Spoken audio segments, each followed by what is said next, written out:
श्रीं क्लीं श्रीं कुबेराय अष्टलक्ष्मी मम गृहे धनं पूरय पूरय नमः।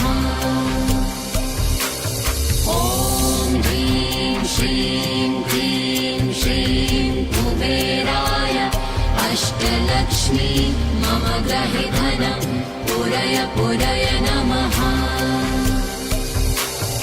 ॐ ह्रीं श्रीं क्लीं श्रीं कुबेराय अष्टलक्ष्मी मम गृहे धनं पूरय पूरय नमः।